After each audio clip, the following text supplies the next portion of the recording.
My good people, give me a moment while I make sure that this broadcast gets shared to the places it needs to get shared to, as usual. And then we will get right on bringing out our guest and talking about what we got to talk about, as usual. As usual. All right, let's see. Share to the Sworn Nation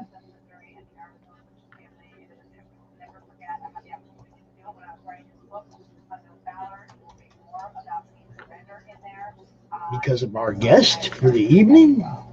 And let me get this shared to the madness, and then we will get on with this show.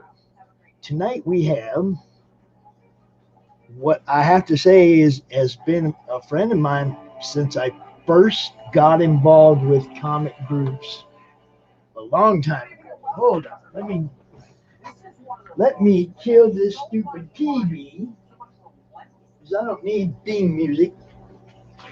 All right, so let me get this out to the madness, and then we will get on with this. Welcome everybody to Monday Night Madness. Our special guest tonight is the ambassador to the Sworn Nation. I don't know if y'all know who that is, but he's been called by quite a few different names. Geez, I got a phone going crazy in the background. I don't even use that thing. Why is it going crazy? Okay, here we go. We have the ambassador to the Sworn Nation. He is known as the Santa Claus, Mr. Bob Chronister.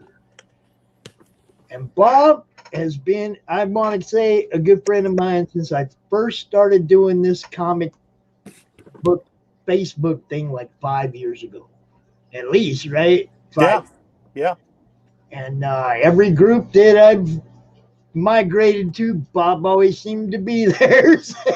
Here we are in the madness, and there's Bob again.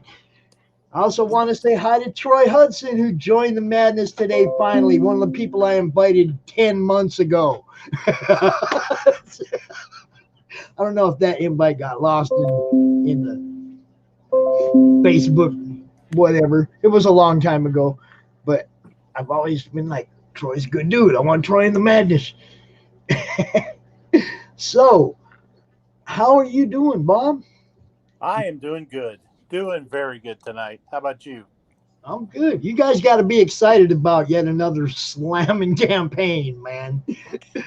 You know, it this will be my fourth or fifth one that I've taken part in, and the amazing thing to me about Lady Death Kickstarters in particular is that every year they get bigger and better. You know, um, Brian is a marketing genius, I think, and I don't think it's a coincidence that the top five funded Kickstarters, I should say, uh, are Brian's. You know, He's amazing. Hey, he's got so much energy, so much positive energy.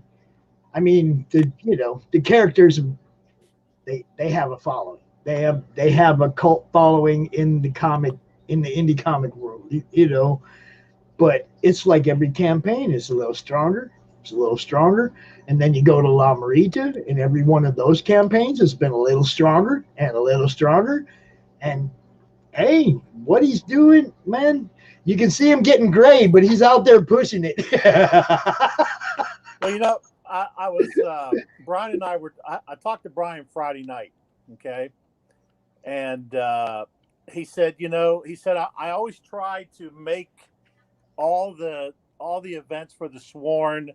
He says I try to make it like you're in an ACDC song. Okay. And I thought about it for a second, and I said, that's brilliant." Brian's all about fun. Brian's all about having a good time. No negativity, no drama, no crap. Because one of the things that I think draws people into uh, this this group, the Sworn, is the fact that there is no BS. There's no drama. There's no attitude. There's no I'm better than you. None of that bullshit. You know, it's all about having a good time. You Yeah. know, and it's always been that way. And you know, I'll share a story with you. I first met Brian at the MegaCon in Orlando in 2001, Okay. and 20 years ago. All right. so you know, it's like I had just been collecting Lady Death for 7 years, 6, 7 years at that point. And so when I heard he was going to be in Orlando, you know, I took my son and his friend and we went down there. And you know, this was like 2001, and I got to tell you, there's no difference between Brian Polito now and Brian Polito then, aside from years. Okay, Mm-hmm. he was energetic, he was friendly. I mean, I didn't know this guy from Adam, and I walked up and you know, introduced myself, and I told him that I had just gotten a Lady Death tattoo. He said, "Really?" He said, "Well, let me see that." So I rolled out my sleeve and I showed it to him. Hold up. Let me show that to everybody. Yeah, it's hard to. There you go. So that's her. And so Brian looks at me and he goes, "Oh my God, that's incredible." And he said, "You know what?" He says that's dedication. He says, and that's what we're all about. He says, "I got something for you." So I said, "Yeah, okay, cool." So he reaches into one of the boxes there at the table, and he pulls out an onyx, a black onyx, and hands it to me. And said, "This is for you." He said, "Anybody that's willing to go as far as to get a tattoo like that," he says, "you deserve this." And handed it to me, shook my hand, and dude, if I wasn't hooked already, I was totally hooked at that point. Yeah. You know, I know you were. I mean, for me, it was like I I knew about Lady Death, Evil Ernie from back in the day, but I was back then a much more traditional comic fan. You know, my regular DC Marvel heroes. I wasn't that big on the indies except for the underground stuff like Freak Brothers, obviously. You know, okay, so I wasn't really that big and I'm not a real huge horror fan anyway, so the genre wasn't there. But then I seen the movie, and I was a heavy metal fan, so watching the movie is like, okay, I can get it now. I'm a little bit relatable to this. Now I'm interested. Here comes me getting involved in comic book groups on Facebook, and there it is, right in front of me. I don't even remember which one it was first. The Walking Dead homage, was that the first one? I don't know, but I jumped on and started getting them homage covers. I don't remember which one I jumped in at, but that whole top row up there, it's all homage covers. cool, And the Blasphemy anthem, of course, I got the John Boy Meyer black metal, which nice. Brian, forever, I love you. It's like there's, what do you do when you open up your package? And it's not just that; it's number 13 of 13. There isn't even a come on. So I did want to show that just because I can. Right. Hey, it's your show, dude. I want to show it off just because I can and because it's so pretty. I'm not going to go pull mine off the wall, but oh, isn't she pretty? He's gorgeous. Yeah, man, I put her in frame with that metal COA in the frame with it, side by side. Yeah, just something like that. Okay, you don't order those. Those are gifts. Those are randoms. Those are tossed in there, man. And when you open up your Gemini and there's something like that in there, you just kind of go, what? because I'm going to tell you what honestly I did. I had totally forgot about that turbocharged thing. I had totally forgot about it. And when I opened it up, I was like, what's this? And I messaged Brian right away, and I'm like, did Travis order this? Because I thought maybe he sent us something wrong or whatever. And then I go look at the Kickstarter page, and oh, there it is, the turbocharged random thing. And then, so now I feel stupid. I'm telling Brian, yeah, I just smoked too much weed. Don't worry about me. But yeah, man, I was blown away. People don't do stuff like that much. There's just, that Well, that was amazing. I think that's what I think that's what sets Brian apart from the other Kickstarters are those tip-ins, those bonus items. I mean, like you got the black metal. I mean, and like on this one for Treacherous Infamy, you got a violet medal by Colette Turner. It's absolutely gorgeous. You got Let's go see if we can find that. Hold on. okay. We'll just go ahead and slide down here. Everything, Brian's got everything and everything. Okay. Yeah. Look, you got a chance to receive a Ken Lashley Jason Flowers sculptured edition, the Colette Turner Violet Medal, and ash cans and Stephen Butler Scarlet Medal. Look, you see it. The major. What? Do you need something? What? Well, be quiet then.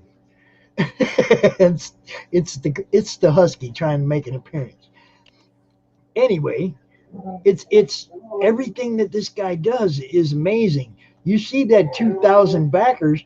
That's because they get a package that's just a lot of amazing stuff every time. Well, think about it. Okay, so for $26, which is the you can get the homage cover, Yeah, or you that's get what I just do every time. the Every time I get premier. the homage. So you do that, and you automatically get the free digital download. Okay, you get all the unlocked bonus items, and right now there's 22 plus.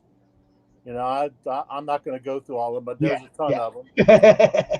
You can get a free signature from Brian with a COA if you want it. And you get free U.S. shipping. I mean, you know, that's just an incredible amount of stuff. And here's the thing: I figured out early on that the way to go was to do like a high roller or a mega baller if you could afford it.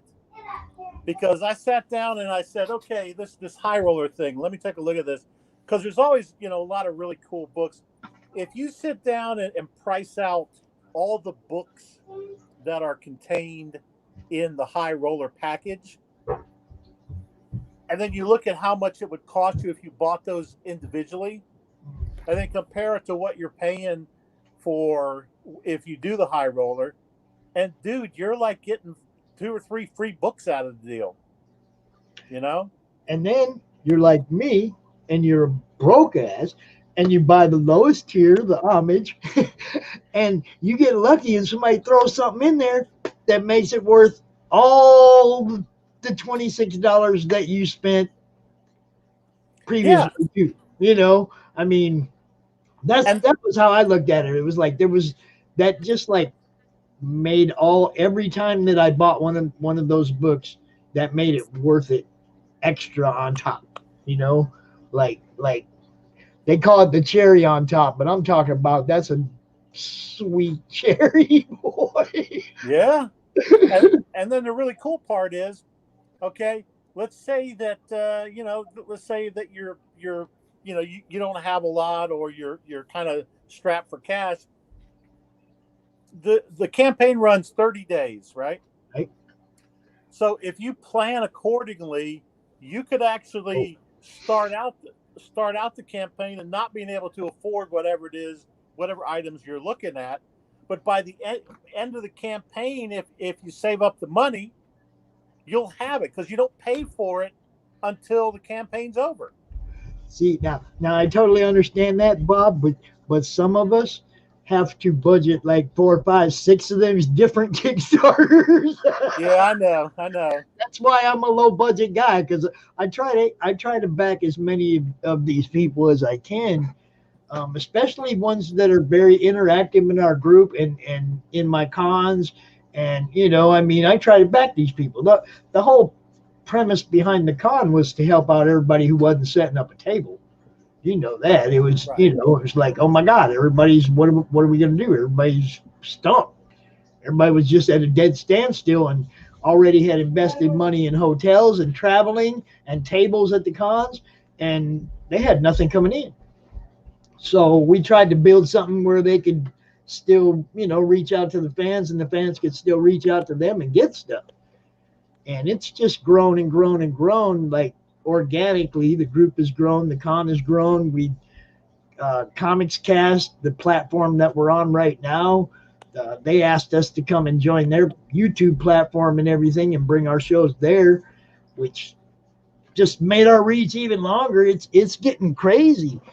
And I look at all these Kickstarters that are doing good and people that are putting out a good product, and I want to be able to back as many of them as I can. So I go low tier on all of them just to make sure that I'm spreading that love out as far as I can with my little measly budget. Yeah, but here's the thing though, Pops. It ain't about how much you spend. You know what I mean? Oh, I know. I And know. and and, and Brian would probably tell you if he was on here, he doesn't care if you spent $26 or 1,000. All he cares about is that you take part and find out what the whole Lady Death buzz is about. Well, see, that's the whole thing. It's like I love that. I think it was the Walking Dead homage is the one that made me go, oh, I'm on board, and have been ever since. I think it was that one. It was either that one or the Bat, the detective homage. But I mean, is somewhere back there, one of them homages slapped me in the head, and I've been on board ever since. But since I started the group and really started to be a advocate for indies and a promoter of indies, it's like I want to get everybody to his level. You know what I mean? Yeah. I want everybody to have a fan base that's this rabid. Because you guys got it. You guys got the magic formula going on over there. He's putting out the product, and the customer service we all know is beyond above. Oh, look, we got Rebel Gaming, which is my buddy LPH. He is the creator of Niobe Comics. He's got them all. He got them all. So you guys have it going on over there. The formula is killing it, and the rest of us are out here going, what can we learn? Well, I'll tell you, one of the things I've learned, in the 26 years that I've been following Chaos back then and now Coffin, the one thing I've learned about Brian is a people person. He deeply cares about every single one of the people who follow Lady Death, and that's not lip service. That's absolute truth. As I travel around, metaphorically, if that's the right phrase, as I travel around the groups, Cyber Fiends and Collector's Right. Corner and some of the other ones, and I see sometimes, people are, especially people that are Lady Death followers, they may be having a hard day. They may be having some strife or some trouble in their life. And I'll reach out to Brian and say, hey, Brian, could you reach out to so-and-so and, just kind of give them some words of encouragement or whatever. And as big in the industry as Brian is, the man will actually say, yeah, let me know who it is. I'll tell them. And he will actually contact that person personally, like individual messenger. He'll actually take the time to contact that person, let them know that, he's pulling for him, and he hopes that everything gets worked out. That's the secret. You know, Brian's a people person. He takes care of it, and that comes across in everything that he does, and you can tell that he is genuine. Brian's not phony. I mean, the Brian you see in all the promotions is Brian Polito, effervescent, full of energies. He's like a demonic Energizer bunny, you know. But he cares about his people, and you know, I've gotten to know a lot of the like Monty Moore and I are friends. Okay, Mhm. Dave Harrigan and I, Jesse Wichman. You know, I mean, we don't hang out obviously because we don't Right. live near each other, but you know, I talk to him a lot, and you know, so and Yo Yo, you know, Yolanda Ruiz, um, Jason and Hart saying hi. yeah, and I mean, you know, every one of these people are open. You know, Brian tends to also connect himself with open, genuine people persons, if that makes sense. Um, you know, Well, so I have to admit, I'll be like probably forever grateful to Brian because Brian, when I dove into this CromCon thing and trying to help people, is like Brian came out the first time and gave us credibility, gave me some credibility for what I was trying to do. Because at the time, I had no idea. You guys know that I was Bob. You know, I was Joe Collector. I yeah, was just Joe Collector. I was not any of this, you know. And when COVID hit and the cons went down, I had this little group that I could try to help people, you know.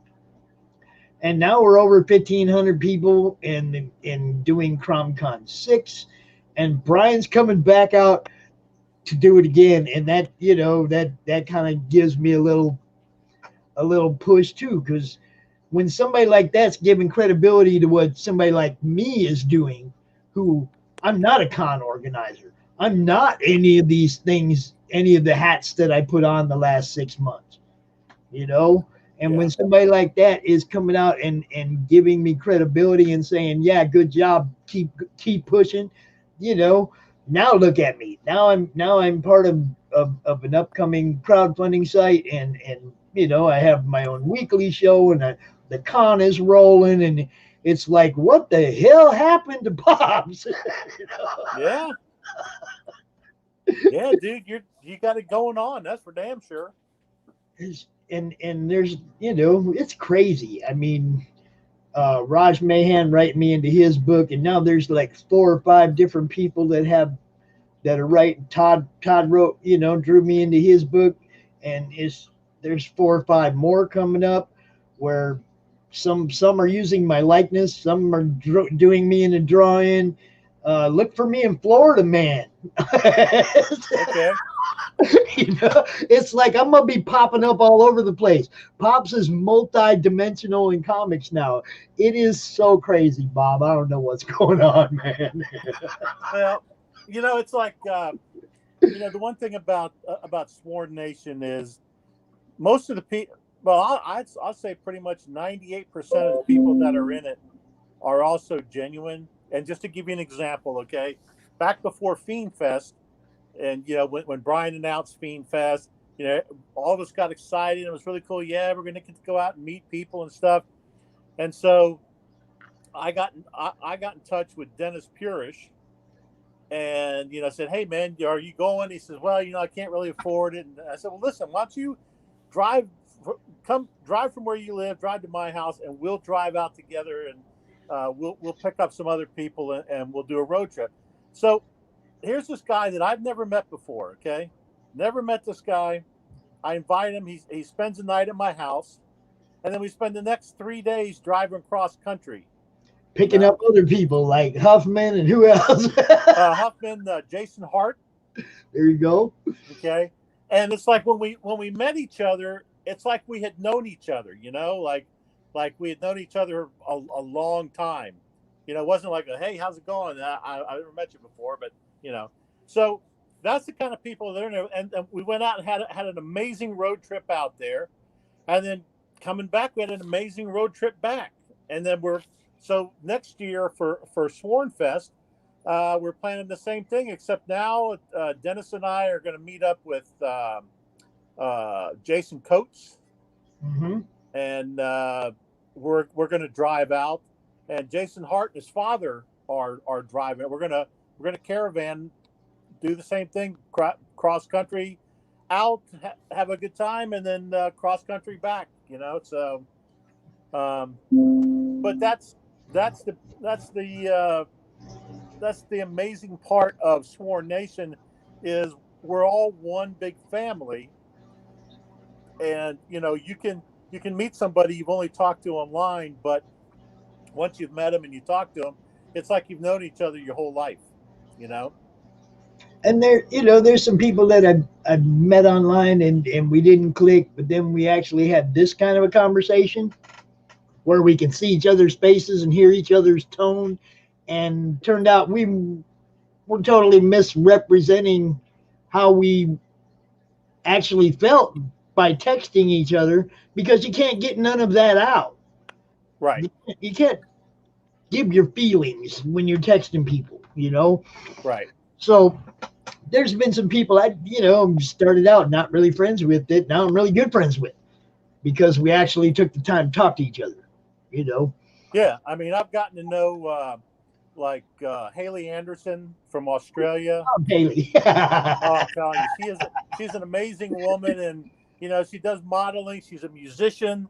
I She's know. I got her cosplay cover for Naughty Fairies on the way. See, that's yeah, what I mean, man. I got to spread that love out to all my people, because those people are all in the madness too. right. And all the projects that they're involved in, man. I'm trying to help everybody. So it's like, that's why I'm the budget guy, because I got too many friends now. Hey, but It's, it all works, brother. It all works. It ain't. it's so It's much fun. You remember? I mean, when I first met Haley, it was like right after I first met her was when she got sick. uh you know. And then it was like the whole group just outpouring. Your group, my group, everybody's just outpouring love. Get better, get better, get better.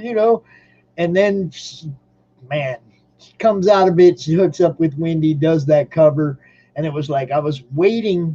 I wasn't sure what cover I was going to get from that, because they had 4 different books that they had cross promotion going on with, and it was like, what am I going to do? I can't get them all. Something special's got to pop up, so I know which one I'm going to get. That was the one special that popped up. Okay, we know what we're getting now. She did the Lita Ford cover. I was like, all right, there it is. You yeah. know, you got one of my friends doing one of my faves. Yeah, I'm down. So man, this whole thing's been so much fun for me, and I'm glad to be able to talk to you. I kind of wanted to know what it felt like to become the ambassador to Well, the foreign nation. all I right. Let's talk about that. When I went to Fiend Fest and met Brian again, I took a stack of books for him to sign, and while he was signing, he says, "I've got something I'd like to talk to you about later." And I said, "Yeah, okay, cool." And we never really got to sit down and talk, because the Yeah, Bean Fiend Fest Fest is was just wild, I'm crazy. sure. But he contacted me, I think earlier this year, I believe, and said that said, I'd like you to be our official ambassador, or one of the official ambassadors for Coffin Comics. And I said, really? He goes, yeah. He goes, I like how you're giving. I like how I love the Coffin Clause thing. Would you be willing to be one? I said, hell yeah. You know, and it was probably one of the greatest honors I've gotten in a very long time. Dude, Um, and so I take that very seriously, and so I always try to make sure that continue to make sure that people get taken care of. That that I try to spread the. I've been very fortunate in my life. I did 20 years in the Navy and retired, and then I got a great job when I got finished up college while I was in, and then when I got out, I got a really good job, and I've been very fortunate with that job, so I can afford to kind of share the wealth, if you will, pay it forward. And so, back when we first started back in 2016, I Back just when I started first getting, met Bob. yeah. And so I said, I'm going to call myself Chaos Claus, you know? So I was Chaos Claus for a while, and I would watch, um, Cyber Fiends and Collector's Corner, and when somebody would say, "Gee, I really wish I had a copy of like The Reckoning or Between Heaven and Hell," it's one particular storyline, Mm-hmm. and I would just take a copy out of my collection, and get that person's address, and I would just send it to them. You Yeah, know, I remember catching a package from. I remember catching a package from the Claus. I there know. you go.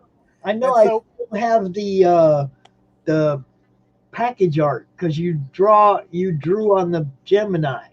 oh yeah, I do that goofy little coffin Yeah. claws looking dude. Okay, and I still have that, bro. It's still here somewhere.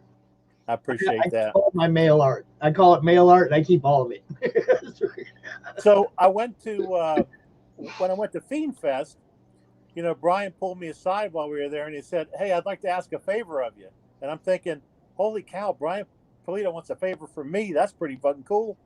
So I said, "Sure. What do you need?" He goes, "Could you change your persona from Chaos Claus to Coffin Claus?" Claus. I said, "Done. No problem. I'll retire Chaos Claus, and you know." So ever since Fiend Fest, I switched from Chaos to Coffin Claus. So and I still do it. And people ask me sometimes, why do you do that? Why do you send this stuff out? Because I know the joy that Lady Death and Purgatory and Evil Ernie and all the characters Brian's created storylines. I know the joy that they have brought me, reading them and really enjoying the storylines. And I appreciate everything that has been given to me by Brian. The Onyx in Orlando, and the honor of being the ambassador, and just all the other great stuff. So I've kind of made it my mission that I'm going to repay Brian by doing everything I can to promote Coffin Comics, and to make sure that Kickstarters are a success, and to basically pay it forward. And so I don't mind. I've got a couple packages ready that I got to send to Australia. I got to time those out though, because the postage to Australia is a little expensive right now. Mm-hmm. But I get people's addresses and stuff, and I send them stuff like Carmen Sakara. Okay, Carmen is really big on purgatory. She's like the purgatory diva. And so I saw somebody was selling. I think it was Ozzy Perez, um, was selling a purgatory statue or figurine, Mm-hmm. and it was one of the later ones, really nice one in a big box and everything. And so I said, Carmen really loves Purgatory. I'm going to get that and have it sent to her. So I got a hold and said, "Hey, I'll buy that." I said, "Can you send it to Carmen?" And so he said, "Yeah, no problem, dude. You're paying for it." So, you know, I sent him the money. He packaged it up and he sent it to Carmen. And so every time I find some really cool thing from Purgatory in my collecting travels, I'll check with Carmen, see if she's got it. If she doesn't, I send it to her. And I do that just because she's a friend, and that, to me, that's what you do with your friends: is you take care of them, and you do things for them. You know. You know Marseille, right? Marseille Phillips. Yes, she's she's Yes. she's she's another new friend that I've made. That she's an amazing woman, and she's also an artist. Yes. Okay. I have some. I have some art. I have some Marseille. Okay. I have Marseille Lady Death. I have Marseille Electra. I have Marseille Mary Jane. I have Marseille Pops. Okay. I love getting stuff from Marseille. She's so cool. And yeah, I do have something in mind for the next thing I'm gonna have her do for me. After my son gets wet, after he gets married and we're back to normal again. Yeah, then I have a few plans. I see our buddy out here. We got William Samuel Quentin. He is the creator of 47 Furious Tales. Ah, So that's what I mean. A lot of the people that you're going to find in the madness are all creatives trying to get to this level. You know what I mean? yep. It's like we all interact, network, and promote each other. And I mean, just like I share Brian's stuff, I share everybody's stuff. You know, um, So, um, I wanted to make an announcement on this program this evening.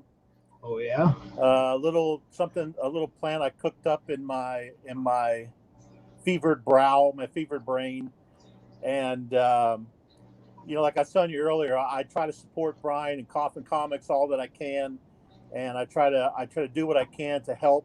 So you gotta you got to figure this Kickstarter. Okay, this Kickstarter was fully funded in like I think 16 seconds. yeah, You know, it's so crazy. that's just crazy.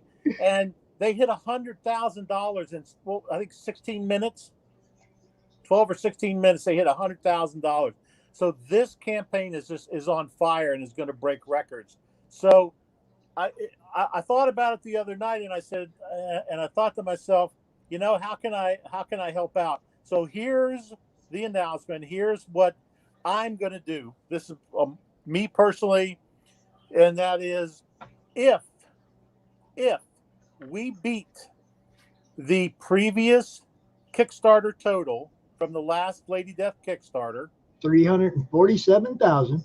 okay, if we beat that by $13, I'm going to pull a book out of my collection, and I'm going to send that to a randomly drawn person and Brian's going to draw the name out of the cauldron. Okay. Cool.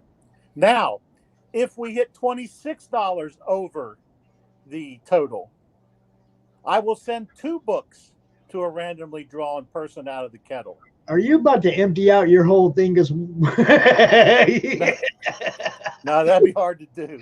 And then finally, if how many 13s are we going to go before you say that's enough? That's this is the last one.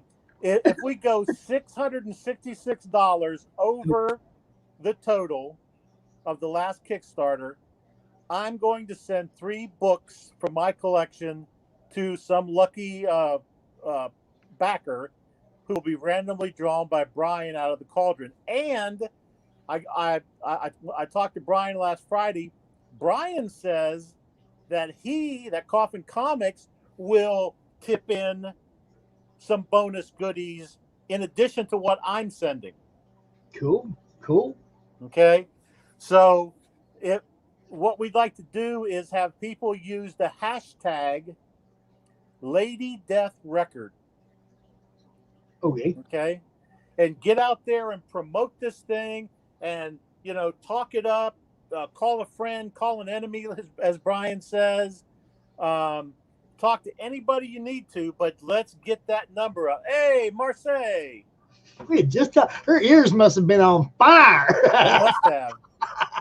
So if you'll use the hashtag Lady Death Record, all right, and get out there and talk it up and promote this Kickstarter, all right, and we can beat that $347 by those totals, then some lucky person is going to get a hell of a prize package for that.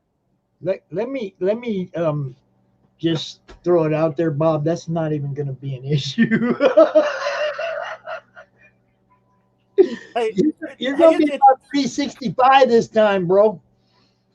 Hey, whatever it ends up, as long as it beats the record, and it's I don't think it's going to be an issue. Yeah. So I mean, I'm pulling this out. Out of my collection because, like I said, life's been good to me. Brian's been good to me, and it's the least I can do to help supercharge this thing. I mean, Brian turbocharges stuff. You're a witness to that. Oh yeah. You want to hear a little something that goes just like this though? Yeah. Mojo Rising. We got 3 days left. We have 120 backers. I told everybody a while back if we get to 125 backers that I was going to sign the cameo appearance of Pops in The Crew #2. It'll be the first book I ever signed, and I'm going to do a drawing of the physical backers, and somebody's going to get that book if we get to 125 backers. You see, we're just little, but I think I'm thinking the same way. We're trying to think of ways to bring more people to the game. Yeah, absolutely. Whatever it takes. I'm taking something out of my own collection. It's going to be the first ever signed book by Pops. And from the way it looks, there's going to be a lot of books with Pops in them out there. So this one might have, it might actually be something. I'd get it graded if I was you.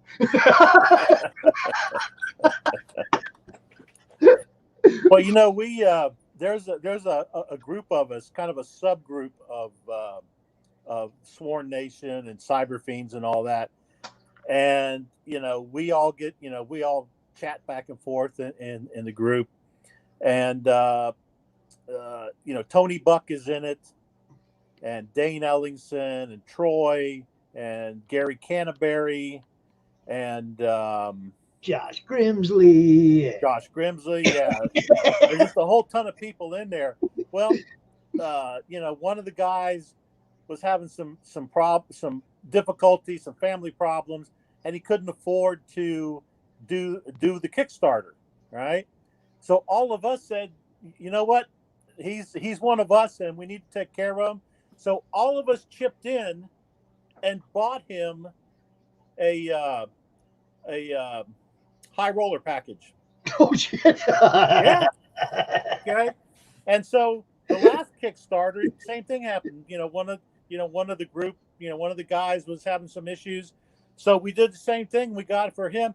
And this is an example of why Brian is the best in the biz. Brian said, you know what? I appreciate what you guys did. Here's what I'm going to do. I'm going to kick it up to the legend tier for this guy. Okay? He didn't have to do that. He could have said, hey, good job, guys, super duper.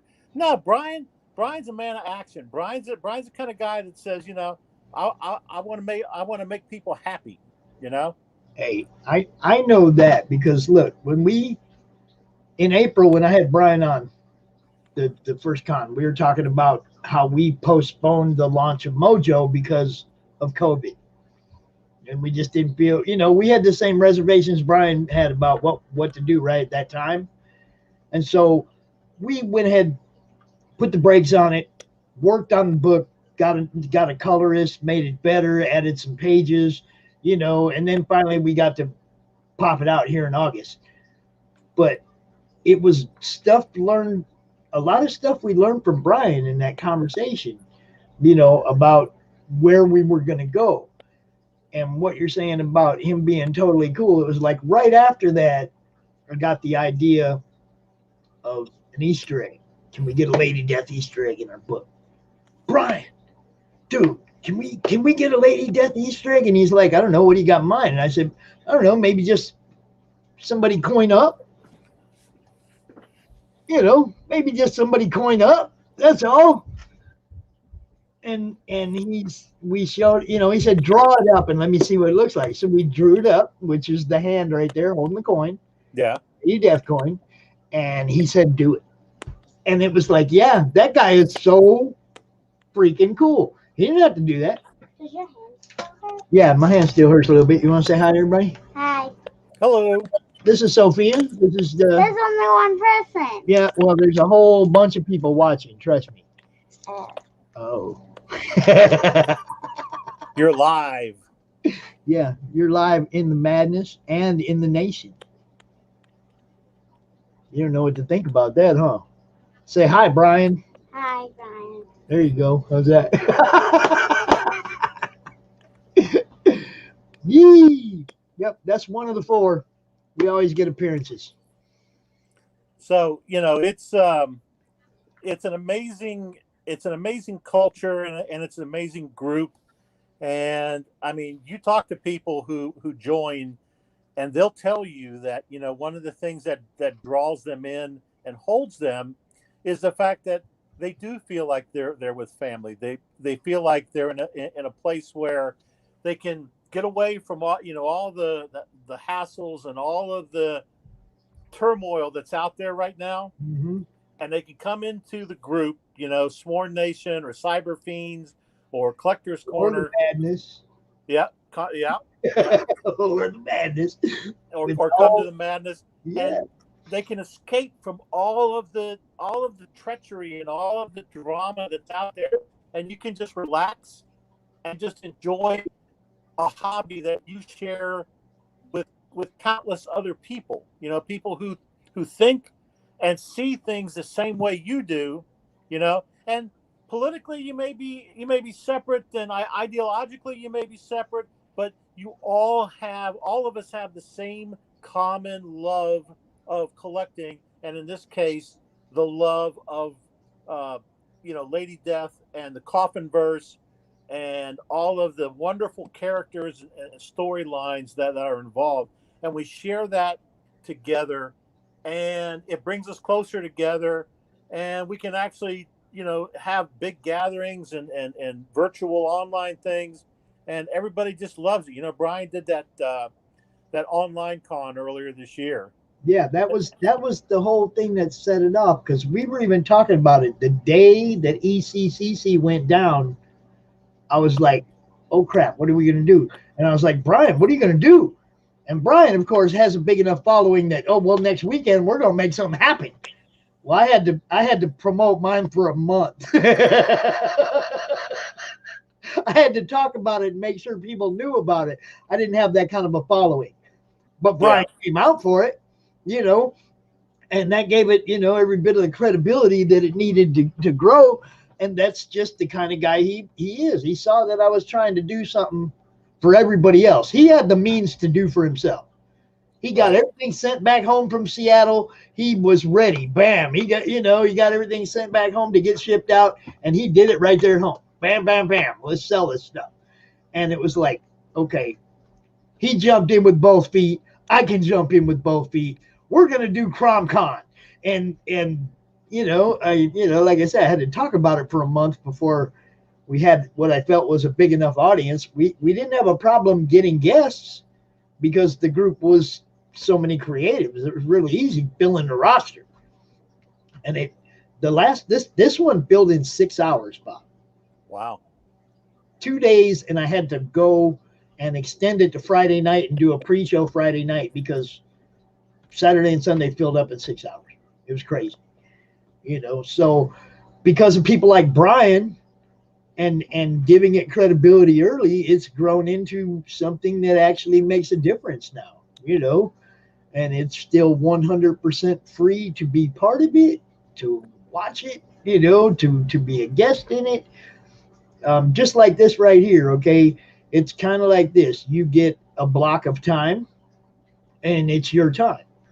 If you want to just be out here talking about Lady Death and bring guests from Lady Death out to talk to people, that's your block of time. You get to do whatever you want with it. Okay, if you want me out here to do a Q&A, I'll be out here with you and do a Q&A. It's if you got cosplayers, whatever, okay, it's like everybody, we got all kinds of stuff going on this time. It's pretty crazy, and of course it's going to end again with Brian. And how cool is that?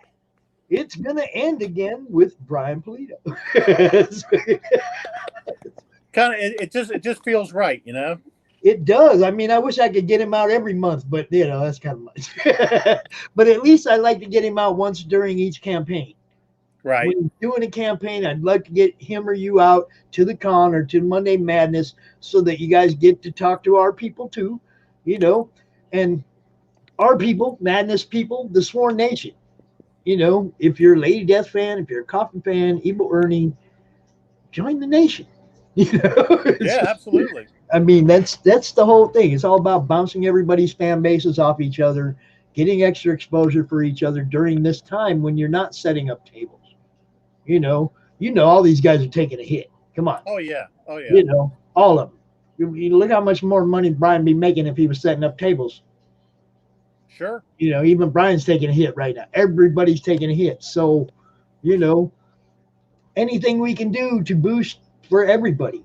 Yeah, Brian's got a great, big, giant, successful campaign, but you know what? It's following in the footsteps of people like Brian that get you guys to having a great, big, giant campaign. Right. You know, and bouncing off his fan base, and the same with him bouncing off other people's fan bases. He gets more fans that come to look at his stuff. Sure. That's what the cons were basically about, was expanding everybody's fan bases, get you to come look at everybody else's stuff, you know, and it's working good. A lot of people are just popping off some really good stuff right now, and it was the perfect time to expand everything, open up a new crowdfunding site, you know, just whatever we can do to serve the indie community. And now it looks like it has good possibilities, but without people like Brian, without even that EBS guy, you know, I mean, without people like this out here popping off these massive campaigns that give hope to the little guy, you know, if those guys weren't successful, would everybody be wanting to do Kickstarters all so much? They're looking at that end goal, you know, like, Yep. okay, down the road, can I make that kind of money if I put in the dedication and put in the time? Down the road, you can, obviously, if you got a good product and you take care of your fans. Geez, there's no way to express how important that is. The fans we're the ones that are buying the shirts and the hats and the vests and the movie tickets and the books. We're the ones that do that. And the people that keep us happy are the ones that are massively successful right now. Yeah. Well, look, Monty Moore just finished his Kickstarter, the Yeah, and the Loco timing Hero. on that one was so bad for me, man. I couldn't back Logo. The Um, timing was just bad. I and wanted, then Bill Tucci just did She. yes. Um, so there's a lot of people out there putting out a lot of good stuff, and I'll be honest with you. When I was a kid, my favorite comics were Sergeant Rock. All the war comics, all the comics about war, because when I was a kid, that's what I was into, right? Um, and so I did that, and then growing up, I wasn't really like a Spider-Man, Batman. I mean, I watched Batman when the series was on TV, but past that, I didn't really do the comic books with that, and so I've always been more of an indie kind of a guy. And in '94, when I started collecting, I just walked into a comics shop that used to be a couple miles down the road from my house, and the guy, I walked in and I bought some Coca-Cola cards. They had the card sets from Coke for my wife because she collected Coca-Cola memorabilia. And when I was in there, the guy who ran the shop, his name was Mickey. He says, "Hey man, I got a comic you need to try." And I said, "Yeah, what is it?" He said, "Well, it's called Lady Death." I said, "Lady Death? What the hell is that?" And he goes, "Oh man, that's it. It's really good. You gotta read it." So I bought the first copy, not the first copy, but the Reckoning #1 Mhm. with that iconic foil cover, and I read it and I was hooked. I was like, "Oh my god, this is fantastic," and that got me into collecting Lady Death. But so since he ran the comic shop, uh, he got like dealer incentives. He got all kinds of special stuff. So every time he would get all this special stuff, he'd put it in my pull. So consequently, I ended up with all the variants. I Gee. got all the special editions. I was Uh, wondering how you scored all this stuff because I know you just got stuff and stuff and stuff, and I'm like, how does he do that? Well, now I know for how many years you were getting your box filled. yep. I mean, he even got me. He said I got my first French and German editions from him. Because I saw him up there, and he said, "You want those?" I go, "What do you think?" So he grabbed them, put them in my box, and he got me the very first Lady Death versus Vampirella, right? the Dark Hearts, and it's got Lady Death and Vampirella on the cover fighting. Well, they put out 3 versions of that. They put out the regular version with the gold colored lettering, but they also put a gold foil lettered edition out and a blue foil edition. Right.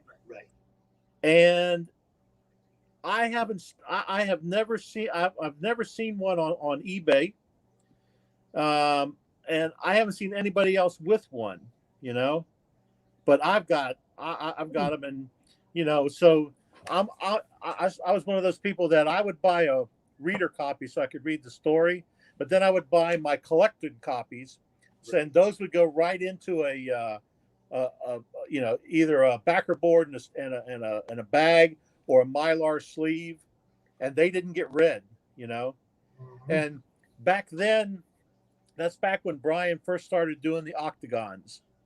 Okay. And the octagon was a leather cover, and he did one for the Crucible series. It did one for the Wicked Ways series. And what they were a blank black leather cover edition of, like mine's Wicked Ways. Okay. And what he would do is he would invite artists to do a sketch on the cover. Okay. But he would only produce 1 sketch. And so he would produce a total of 8. All right. And those 8 would be the octagon for that series. All right. So he had all the different artists do those. But the thing that makes the octagon so unique and so collectible is, like, mine is a sketch by Stephen Hughes, okay, signed by Stephen Hughes, and it's the only one of its kind, okay. So it's kind of like, I guess, the early version of an Omega, except that it's a one of a kind design. It's an actual sketch, and there are no others, And back then you could get them for $100. But the internet was not a big thing back then, so you had to actually send a check through the mail to Brian with the cutout of this is the one I want, and order it, and hopefully you got one. And if you didn't, of course they would refund your check, but you had to grab those quick because they went fast. As soon as they were advertised, they were gone. So I was fortunate enough to get one, and I've got a number 2 of 8 in the Wicked Ways series of Lady Death, with a sketch by Stephen Hughes and signed by Stephen Hughes. So, and then of course we unfortunately lost Stephen in '99, I believe, to cancer. And when I think of Lady Death, and I mean no disrespect to any current artist, okay? But when I think of Lady Death, and call me an old shit if you want to, I don't care. We're but boomers, bro. when I think of Lady Death, I think of that iconic image by Stephen Hughes. To me, that's Lady Death. I have all the other, I have Witchman and Moore and Harrigan and McTagg and all the other wonderful artists that do them, and I love those. Don't get me wrong, but to me, Stephen Hughes will always be Lady Death's, artist. And it's just like that picture I put up for Sworn Day. It's like I went through all the books, and I'm like, what am I going to do? I could have pulled one of the new ones off the wall, but I didn't want to do that because I had to take it out and open it up because you had to be reading it.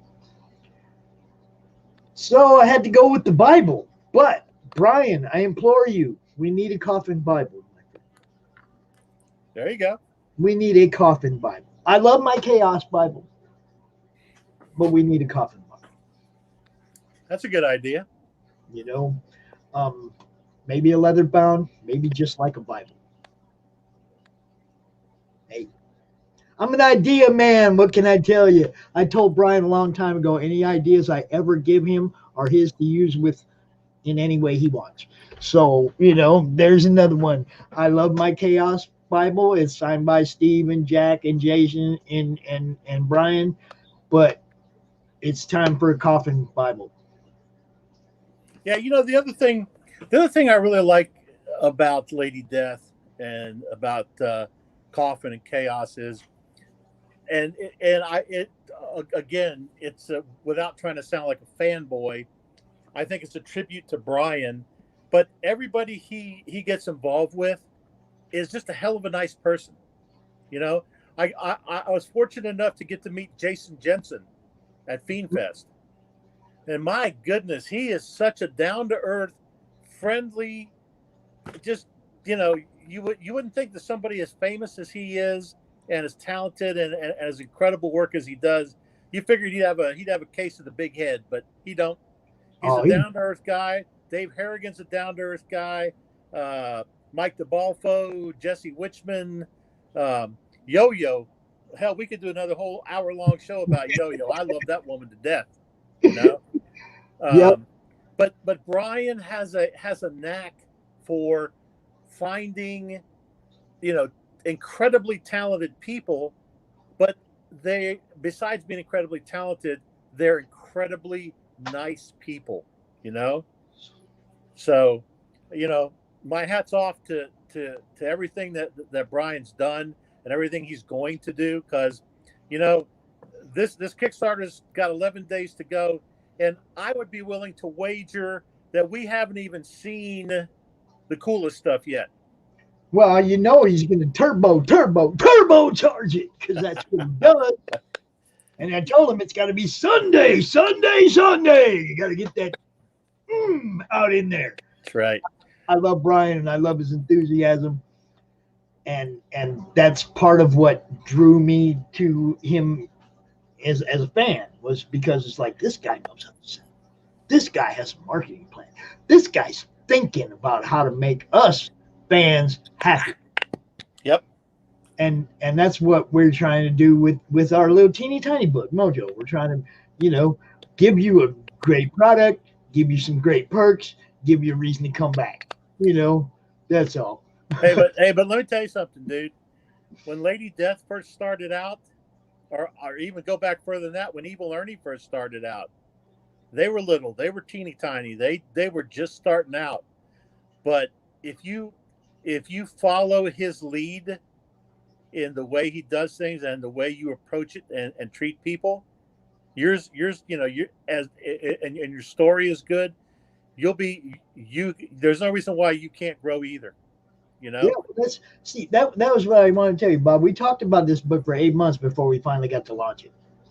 Okay, so there was some anticipation. There were some people that had been waiting and seeing little snippets of it, little art blast here, little this and that. It funded in 48 minutes, bro.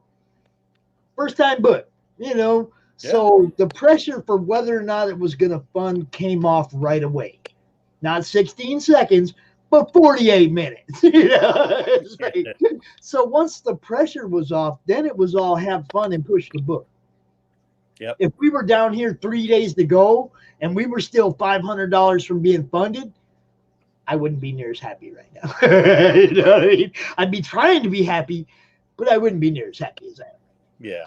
But I put a lot of time into making sure people were aware what was going on the whole time, especially during when COVID hit and we decided to wait.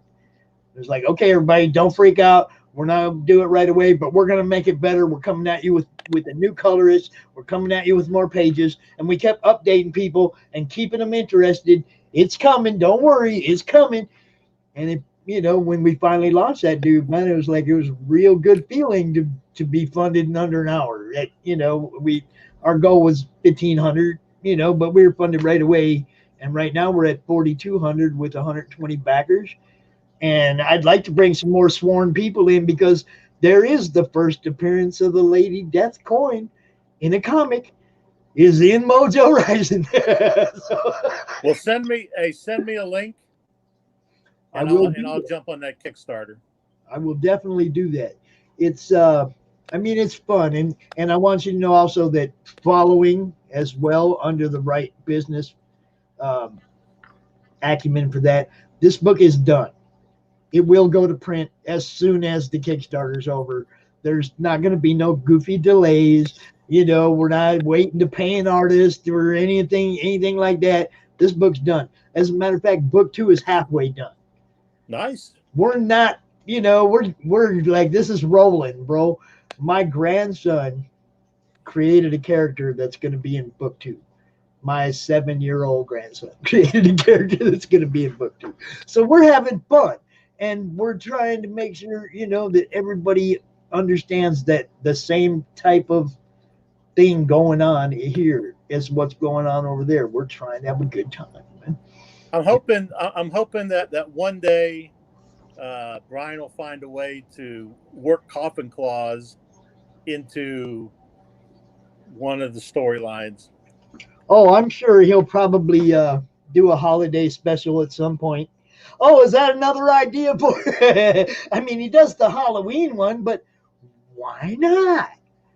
You never know. Why not a Coffin Claus comes a calling? Oh, is there even a name for it?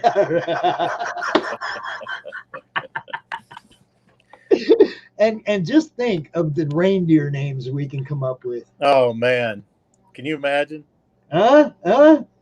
I get to be part of that when you guys put that together. I want to be part of naming the reindeer. Okay. I've got a whole stable of elves that work for me. Hmm? And they actually go out and get me addresses and that kind of stuff so that I can do what I do. And I love every one of them, and I'm only out to help people. That's it, man. I'm not out to some weird stalker shit. I'm just and also you're the same as me. You ain't never thought about like trying to make a bunch of money off this. It's just been about the community and the people and having a good time. And that's exactly what I've done since the beginning, man. It ain't never been about, oh, what can I do? How what can I do to pad my wallet? Dude, I don't even make back. I don't make what we spend on the internet. Hey, I know exactly what you mean. Look, I spend more in postage, sending shit out to people. Yeah. And I pay for all my own books. I give away my own books. I go on eBay and shop around and buy stuff for people. I do that out of my pocket because that's just what that makes me happy. Okay. Call me a kook, but that makes me happy. That's what I'm saying. That's what sets you apart, man. And it's kind of the same with Brian. It's what sets him apart. And that's what I tried to build with the Madness, was a group where everybody could come in there and all the rest of the world stayed out. You come in there, you network with people in the community, you show off what you got going on, and that's all. We don't, there's no argument. We don't even have who can beat who posts in that group because people argue. We don't even do those. We just network, promote, try to get the word out about what everybody's doing to better, everybody, for the betterment of everybody. That's what that group was created for.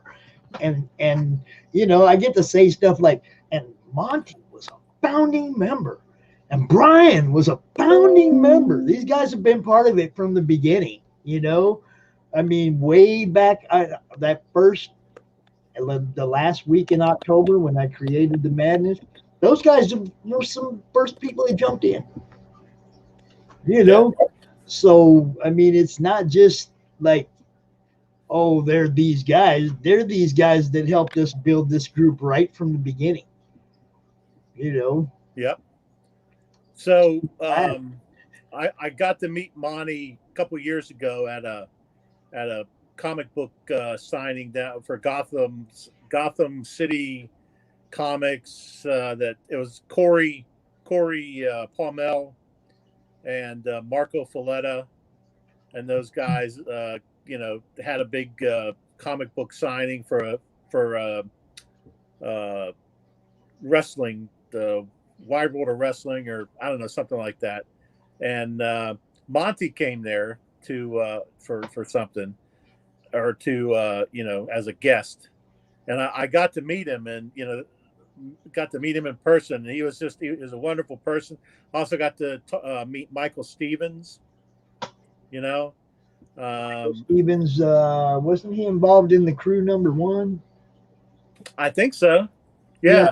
them on my wall too. Oh,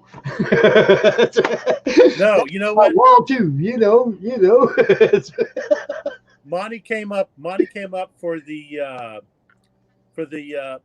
one that the collector's corner put out, Yeah, the the Steam Age Wasteland. Steam Age Wasteland. Yeah, I got 2 copies of that too. Yeah, Monty came to that, and I got to meet him, and he's just Monty's Monty's an incredible person, like I said, and even in person, he's funny, and he's very giving, and he's very caring, and I've followed him ever since, and him and I have gotten to be very good friends, and I make a lot of a lot of pens and a lot of leather stuff for him, and Well, it's funny because I joined his newsletter a long time ago when he first started that Maverick newsletter. Yeah, I joined it. First thing happened was I won that Reaper right there. Oh, cool. First thing, right away, it was like as soon as I joined his newsletter, is like I won the next drawing. I was like, sweet. It's signed. It's a signed Monty print. And man, I really want. He knows I want a copy. There's a copy of the pencils somewhere too, or you can get copies of the pencils, the print of the pencils of that too. I want the pencils too, so I can put it side by side. My son, I asked him. I said, son, for my birthday, I need a portfolio. There you go. I need a portfolio so I can take all the prints down and make more room for original art because I'm running out of room here. I'm getting quite a bit of original art on my walls, Bob. It's getting crazy, man.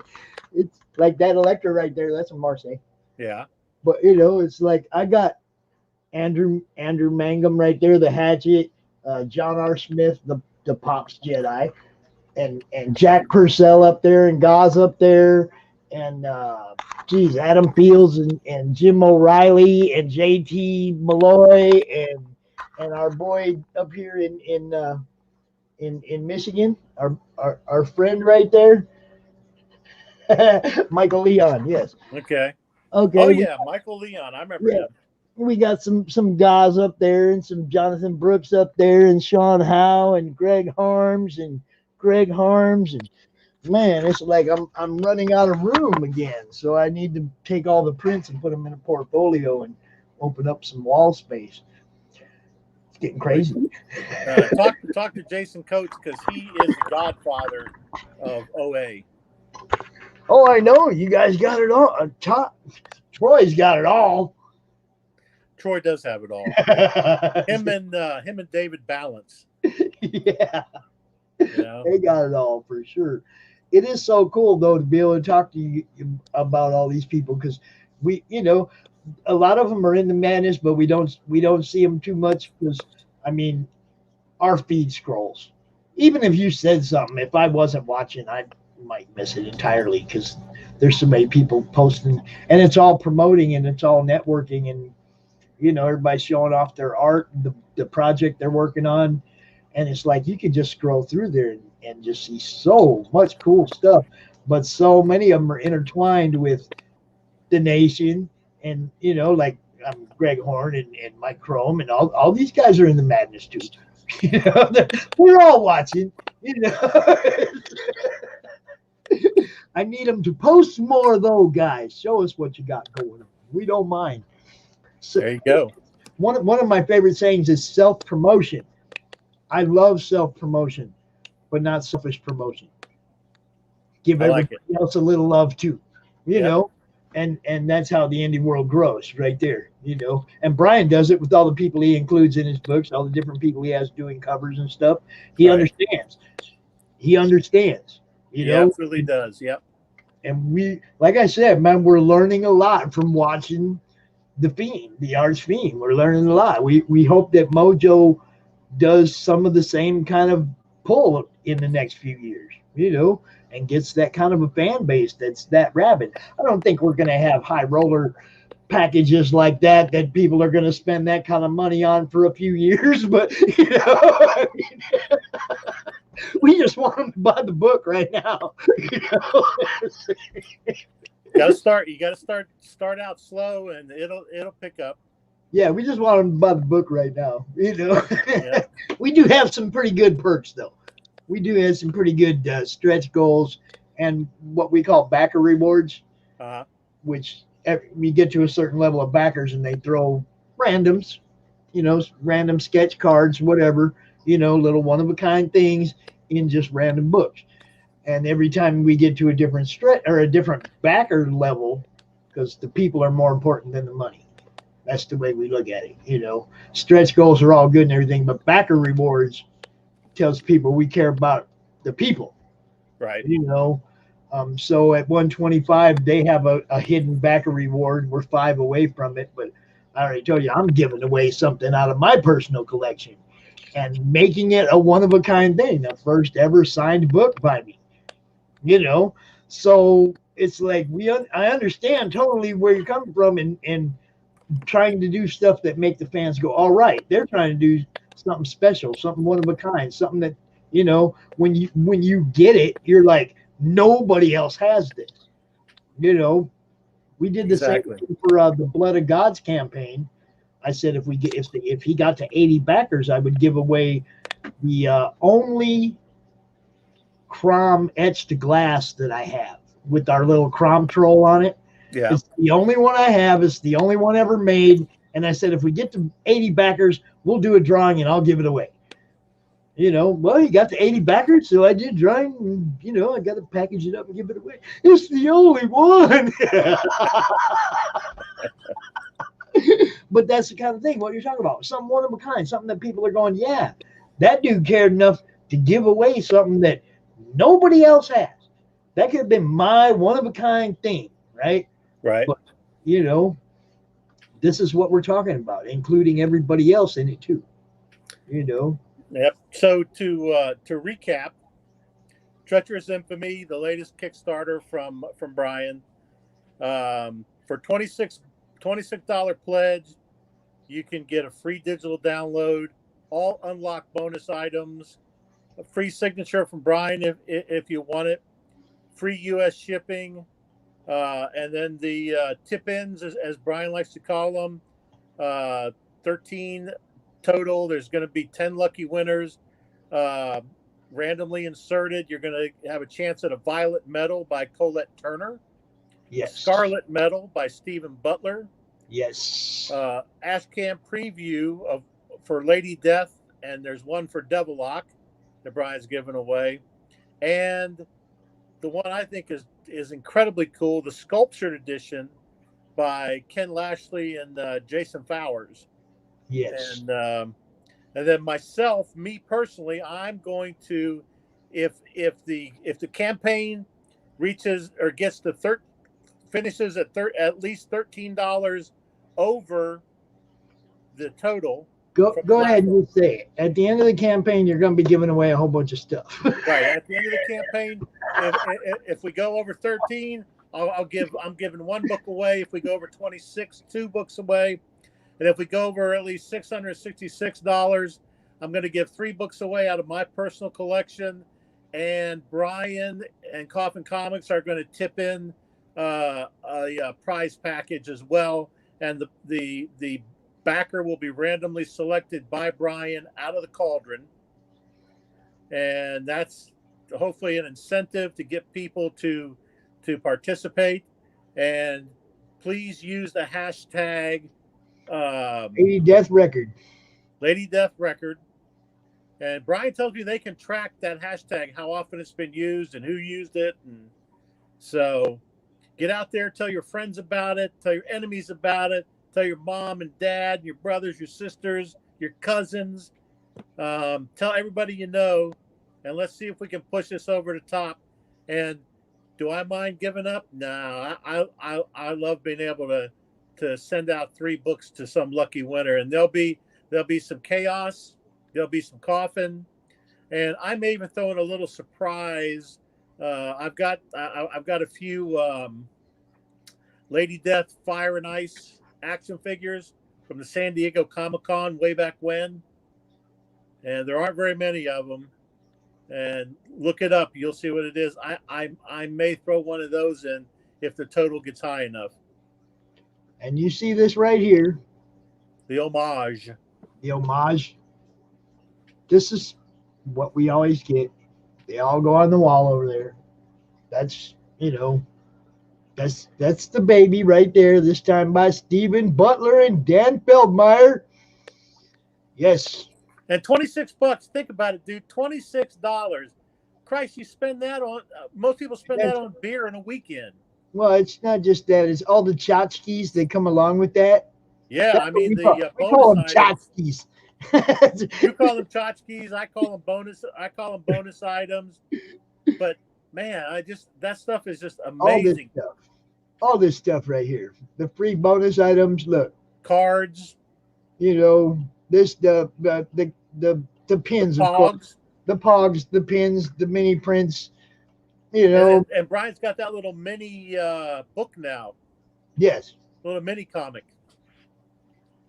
And he just keeps giving us more. One of my favorite GIFs on Facebook is "Feed me more," and this guy does it. Yeah. I mean, the turbocharged, this right here, the sculpture, like you said, the Ken Lashley and Jason Fowler's, the sculptured edition, that just looks sweet. And you see down here where it says 3 of the 13 copies are kept as file copies. So only 10 go into circulation out of these 13s. Right. I just want to make sure everybody understands that, because like the John Boy I got, is like there's only 10 of them in circulation. So, he keeps 3 of them for himself, because you never know when the vault's going to open up and something special come flying out. Y'all got to keep track of that too. Yep. Never know when the vault's going to open and something special that you couldn't get before and never thought you were ever going to be able to get comes jumping out at you. Exactly. And there's the Scarlet, the Stephen Butler Scarlet Metal Edition. It's just crazy, you guys. It really is. This guy puts together the campaign that makes you want to spend money, even if you don't got money. Yeah, exactly. And look, we're not even halfway. Look, we're not even close to halfway through all. You can't even go through here and really look at everything and pick something. You're just going to go down till you see something you like and go, okay, I'm getting that. Yeah, I mean, it's just amazing the response that we get, and it's hats off to the comment. And think about this too, Pops. Sold out. You're looking at sold out. That's the high roller, I think. Yeah. Yeah. Sold out. And the Mega Baller sold out, and the Legends is sold out. That's a Mega Baller. I think that the high roller sold out too. I think. That's so crazy. So, there's the high roller. I mean, that just shows you like that's sold out. So it just shows you how dedicated and people are. But I'm telling you honestly, when you look at that set, that high roller set, and you look at all the books you get in it, and then price those individually, and then compare it to the price you're paying. Look at all the places where it says sold out, y'all. If there's something here you were trying to get, this is one campaign where waiting is a double-edged sword. Yep. You might be waiting because Brian's going to put out something better. We all know it. Okay? And you're waiting because you don't maybe not be able to get what you saw and then be able to get the add-on for the thing that is coming, because he does it every time. But it's kind of a double-edged sword. Sometimes you have to jump. If you don't jump, it might not be there when you come back here, So it's kind of like this is one of those campaigns where you can't really sit on it to the end. I mean, I can because I know what I'm getting. We always know what we're getting. We're getting the homage. So I can sit on it till the end. I like to try and be the guy to push it over the edge, or, it be around that time, right as it's getting ready to go over the previous record. That's usually about the time where Travis and I want to put our bid in. We try to be special, Well, like I said, I'm pretty sure that there's still some amazing things that are going to be tipped into this campaign as it draws closer to the end. So, you know, I mean, hell, right there. He's gone over 312 since we've been talking. yeah, exactly. It was 311 when we started. Uh-huh. You know, This is what I'm saying, people. This guy knows how to run a campaign. Look, there's 2,300 backers. 2,300 backers. That's a lot of people that are interested. These are the fan bases that you all want to bounce off. Be nice to these people. Get to know these people. Let them know about your book. Maybe they'll back you too. yeah. Look, you sold me on the on yours tonight. Do you want to take? I can pull it up real quick if you want to take a look at it. Sure, why not, man? And it's not mine. It's Raj Mahan's book. I'm just like a character in it, you know, which is amazing. Okay, I mean, first I just have to say that alone is amazing that somebody would want to take a chance of basing their book on not necessarily basing it on me, but using me as a recurring character in it and throwing that out there for everybody like, hey, this guy. But this is Mojo. Like I said, we got 120 backers and 3 days left, and we're at 4,200. And let me do a little scroll action here. Raj Mahan is the co-writer, the creator and co-writer. Manny Soto is the co-writer and interior artist. Edwin Artex Badillo is the magic man that we brought on to make the colors pop. We got some stretch goals right here. You see the 2,500 stretch goal was kind of special to me because it's the Battle Pops bookmark. We stole one of Brian's ideas. We got some Mojo dough. The $13 bill, not the $666 bill. You know, we did unlock 4 more pages added to the book, character bios and art. So now it's a 36-page book. These are the backer rewards I was talking about. Okay. Every time, okay, the first 50 backers of a physical tier got Mardi Gras beads. And at 50 backers, we unlocked this holographic sticker. At 85 backers, there was some randomly inserted sketch cards, I believe, by Greg Harms and or Manny Soto. I'm not sure who was doing that one. We had the tarot cards unlocked at 100 backers. I don't know what they're doing at 125, but some lucky person is going to get the very first autographed book by Pops of the first cameo of Pops in a book on that book with a John R. Smith Atari game cover, The Crew #2. Now, here's the first couple pages of the book. The lettering wasn't done when we put the campaign together, but the lettering is all done now. The book is completely done. Like I said, it's going to print right after the campaign ends. The guy behind me right there, that's Raj Mahan. That's the creator of Mojo Rising. That's the guy that brought me into it, you know, turned me into a character. For people who like Pops, you know, hey, get this book. And for people that don't like Pops, get this book. Because every time I annoy Raj, I'm sure he has me getting my butt whooped in this book. Well, the good thing about it is, didn't you say this was the first appearance of Lady Death challenge coin? Yes, the first appearance of a Lady Death challenge coin in a comic book. It's also the first appearance of course, every character in it. Mojo, me, the snake. All of us are our first appearance. This is Manny Soto. He's the co-writer and interior art. All the interior art is Manny. And he's a real good friend longtime friend, like lifelong friend of Edwin Badillo. And when we first were putting the book together, Edwin was not available. And when the COVID hit and we had the delay, Edwin became available. And then the colors popped. So Keith Braun is our letterist. And he just, like I said, just put the finishing touches on it. Greg Harms is the publisher out of Third Empire Publishing. You may remember from Roman Morales. He was partners with Roman Morales III. Uh, Outlaw Studios. And then there's the add-ons, digital, Big Easy. This was the connecting covers that we did with Voodoo Nations. Okay, this was a cross promotion idea, and Luke Stone and Travis Gibb, the guys that put together Voodoo Nation, got together with Raj, and they put some artists together, and I can't remember exactly who did the colors. I don't think Edwin did the colors on that, but it's blasting. I love that. That's what I ordered. I ordered that Voodoo Nation book and that Mojo Rising book.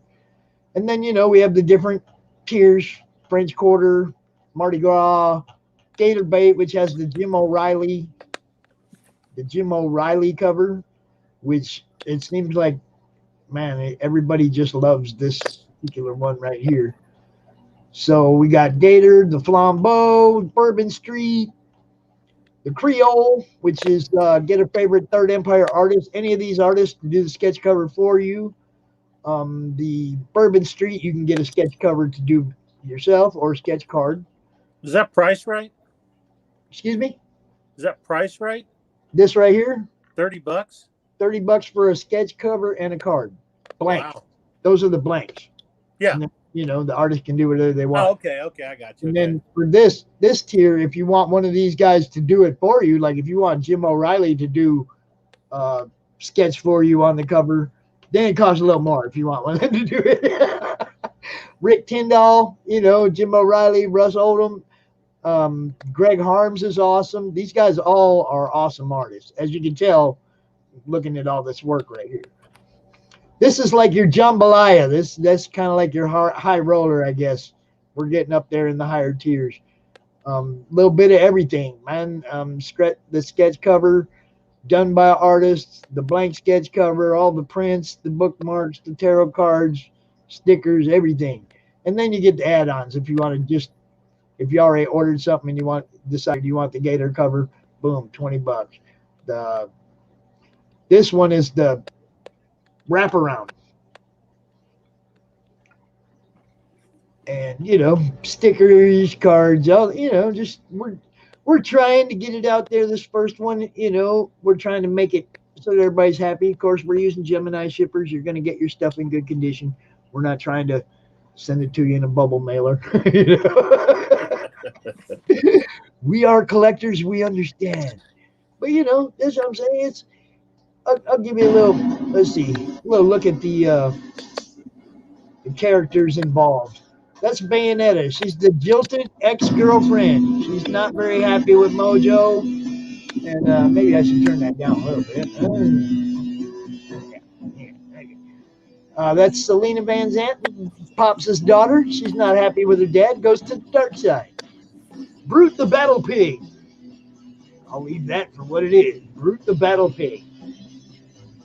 Brian Camilli, Pops Van Zant, the backbone of the people. Woo! You're right on. And Mojo, the anti-hero. Now, Mojo tries to be a good guy. And for the most part, Mojo is a good guy.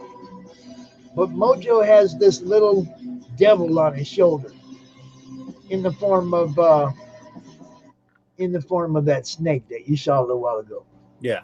Hera is she's like the devil on his shoulder. She's always the one trying to plant the bad in him. So he's a good guy, but he has some bad influence on him and things, ex-girlfriend, evil ex-girlfriend. Yep. And his sidekick's daughter's mad and hooking up with the other side, and it's gonna be fun, you guys. You're gonna love it.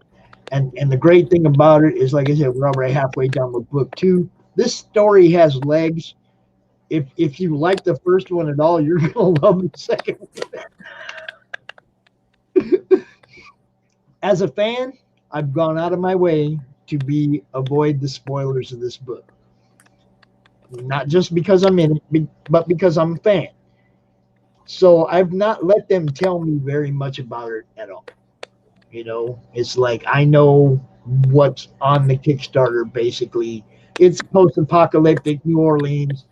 Pops runs the bar, the black market store where people pick up the stuff they need to survive. And that's about all I know. Oh yes, and let's not forget Raj's great idea of the Iron Maiden font.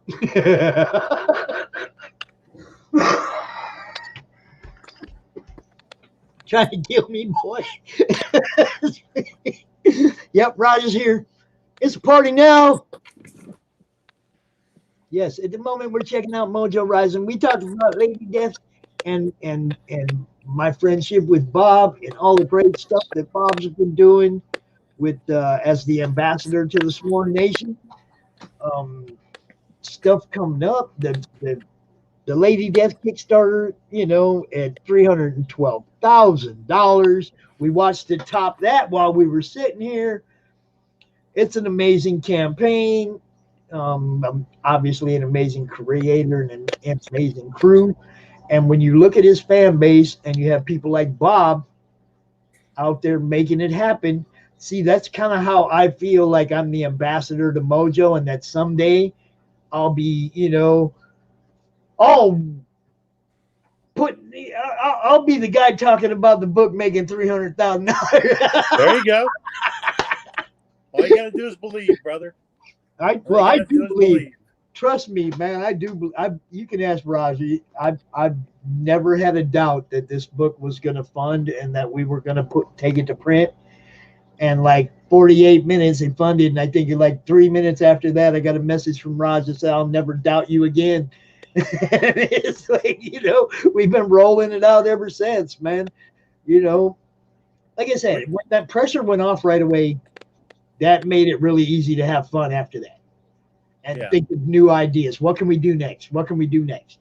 If we were still sitting here struggling, trying to get funded, and we only had 3 days left, I'm sure it'd be a much different feeling, but having that pressure go off right away, it's been a fun 27 days, man. Yeah, there you go.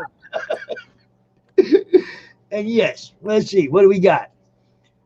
Robert, I can tell you if you hit 350K, he designed something cool. Robert, I'm going to tell you, 365 is the goal, my friend. That's the prediction of the Pops for this particular campaign. I've been pretty close every time.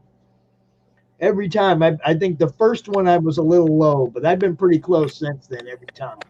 So, yeah, we got 365. That's the goal we're pushing for.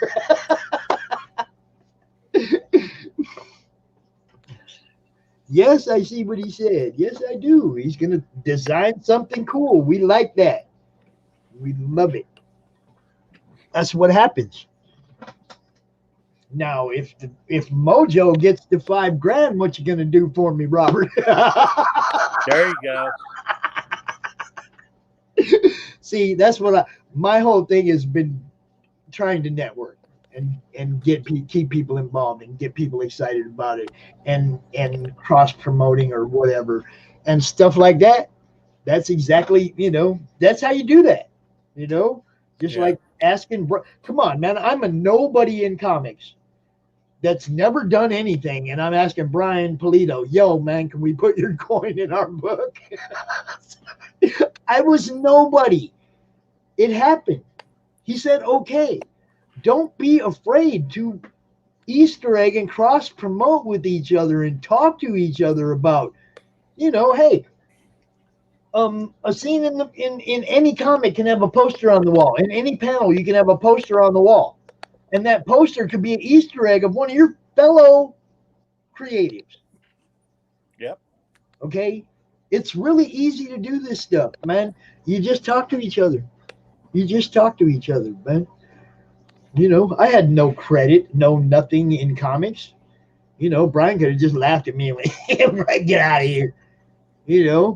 I mean, he had faith in what we were trying to do and obviously admired the fact that we were willing to go to him and say, yo, can we do this? It's like, Yeah, Brian's a good man. He's very humble, and he's a creative genius, and that's one of the things I think that draws people in is he is honest and straight up. I mean, that's the guy. The guy you see is the guy he is. You know, there's nothing phony about Brian. Brian's straight up 365. He's one of the most amazing people I've met. So Well, I mean, like you say, definitely he's always going to have a special place in with me and my family because he's the one that lent the credibility to what we were doing in the beginning that gave us all the confidence and the group and everybody involved with the cons and stuff. It gave us all the confidence to keep doing it.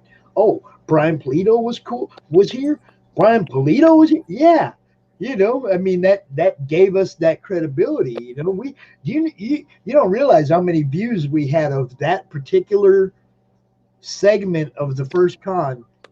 We still have people that watch that. That segment. I mean that the views for that go up all the time. People still watch that. It was 6 months ago. But it was a great interview.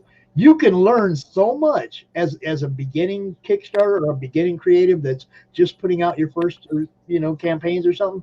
There is a whole bunch of good information in that interview because we had the whole team out here picking Brian's brain. The whole Mojo team was out. Raj, Russell, Jim O'Reilly, we were all out here picking Brian's brain. So it was like, I'm hoping that what we did, I hope he looks at what we did and gives us a little that thumbs up because we tried to model what we were doing after him.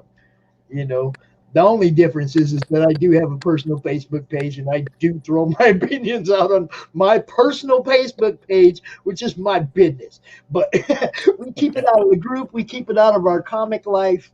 I mean, I accept everybody and anybody. We don't gatekeep. We don't, we love the comic industry and we want everybody to get along, network, make money, whatever you're doing, be creative. Yep. I'm with you, man. Man, it's an hour and 42 minutes. I never thought I'd make it this far. You're a good interviewer. Well, see, that's what I was saying when you asked earlier. I was like, man, we're just gonna talk and have a good time. We're and I mean, yeah, we're probably winding down a little bit, maybe starting to repeat a couple of things, but it was fun. And I loved it. Bob, dude, we're gonna do this again, man. At least for sure during every campaign, we're gonna get you out for a Monday Madness, and like probably just like this, the week before CromCon, try and get Brian out for the CromCon during his campaign. You know what I mean? So we'll try to kind of make this a definite thing every time you guys are running a campaign, and that's not just Lady Death, that's La Marita, whatever you got going on. Hell Witch.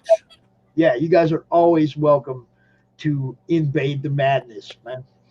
I appreciate it. I do, and I hope I haven't worn out my welcome. Oh hell no, dude! That's what I mean. Come on, it's a meeting of two great nations right here. I mean, from before the madness, we've always been fans of Coffin. Yeah. So it's just an integral part of what we got going on, and we're always honored when you guys come over, share stuff with us. I mean, that's the other thing. That first con, Brian came out and did an exclusive. He showed us something that nobody had ever seen before. The cover for the upcoming Kickstarter. It was a live exclusive on CromCon 1 that, it was like that kind of stuff. You can't beat that, man. You can't beat that. No, and I have no idea what the man has planned for Sunday night, but everybody putting the nail in the coffin again, this time in the 9 o'clock or 9:30 hours Sunday night. Mr. Polito will be out with Demon Phil to pretty much put the put the nail in the coffin of CromCon 6. That's not saying I won't come out and have a little after party after that, but the final guest, the final scheduled guest will be Mr. Polito, the Archfiend. and I have no idea what he has planned. I have no idea if he's bringing other people with him or what. Phil's kind of been secretive about what's going to happen. So tune in Sunday night, catch you some Polito live in the madness. I think you need to have Augie Rocha. He's also a part of the madness. Yeah, because Augie's wild. I love his coffin with comics. Yes, yes. But yeah, I mean, everybody, all you nation people, you're all welcome. Same thing. If you're promoting something or you want to come out and talk about what Brian's doing, you guys are more than welcome to invade the madness. We have, Comics Cast has a whole bunch of shows. There are 10, 15 different people that run podcasts that have podcasts that are in our group. One particular network, Indie Volt, has a radio audience of over 80,000 people. Wow. Okay. Let's get Brian on Indie Volt. Yeah. Let's get him out there in front of 80,000 people. I mean, it's not video, it's radio, but he has the talk. Yes, he does. His talk is radio friendly. I mean, he covers that. They won't have to see him. They'd love to hear him. And it's all over the world. It's a worldwide audience. Barian, Randy, Lola, if you guys are listening, this is the ambassador to the arts fiend, Brian Polito. This is the man, Bob Cronister. If you want to get Brian on your show, we will try to make that happen. And I really think that Brian would really benefit. You want to bust 365? Let's get him on Indie Bolt, dude.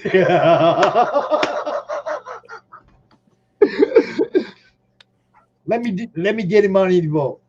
I don't even have to be there, but I can get that hookup. If you can get Brian to talk to them, I can get them to talk to Brian. We'll get him on their show, dude.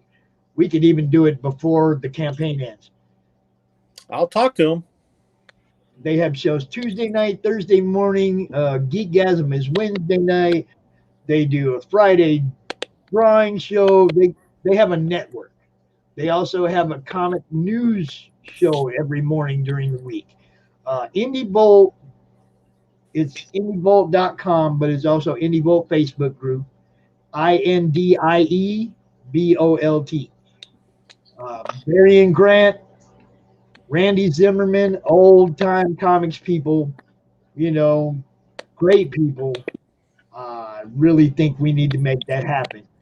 Polito on Indie Bolt. I will talk to them. You talk to the man. We will talk about it. All right. Works for me. And that's what we're doing, people. Networking, promotions. That's what we do. Yep. And that's what you need to do. Just like that. If you got anything else you want to say, let it out now, or we'll go ahead and kill this dude with. I'm good to go. Dude, it was great having you out, Bob. It was great talking to you. Don't talk to you near enough, man. I appreciate everything, and I hope that there were some people from the nation watching tonight, and as the ambassador, I do what I can for who I can. We put it in the nation. We fed it to the nation. Oh, did you really? Cool. Oh yeah, we fed it. Believe me, it's been shared out, bro. That's what my people do. They take my stuff and they share it everywhere. Cool. So, I appreciate you putting up with me for the past hour and 48 minutes, and like I said, I don't get to talk to you near enough, man. Anytime you want to talk, you just hit me up, bro. Ditto, dude. Ditto. All right. Make sure you tell Brian Francesca I said hello. Give my love to Brandy and everybody at the headquarters, and be cool, bro. All right. Take care, buddy. You too. All right. Now, I want to finish the show real quick. I want to throw out a little bit of indiecrowdfund.com. Y'all know why, because that's what we're about. That's what my focus is going to be on here for the next, who knows how long, man. It's what I need to do. So I wanted to pull that up again real quick. I wanted to show y'all how pretty it looks. We got rid of that goofy thing that was in the way. No, that is not the one I'm trying to share. I am so lousy at this. Let's see. Kill that one. Just kill it. Don't want that one. Okay. Let's try this again. Which page am I looking for? Okay, I got it now. Are you ready? We're going to look at indiecrowdfund.com. We have 28 retailers. And if you'll notice, that ugly box that was popping up in the way is now gone. And look, we have test campaigns. Test campaigns are up. Future campaigns that will be up soon: Niobe, Blind Sparks, Mojo. There are quite a few people that are putting together their campaigns to put up here. We're really excited about this, y'all. We're going to make this happen, and it's going to be good for all of you. It's going to be good for all of you. That's what the plan is. Now, personally, I've been out here a lot the last week or so, doing a lot of shows, trying to get that final push for Mojo, because, that's what you do when you promote. You try to get that push for everybody. Just want everybody to know. If your campaign is on indiecrowdfund.com, I'm going to be putting a lot of time into making sure that people see your campaign and that you are up there.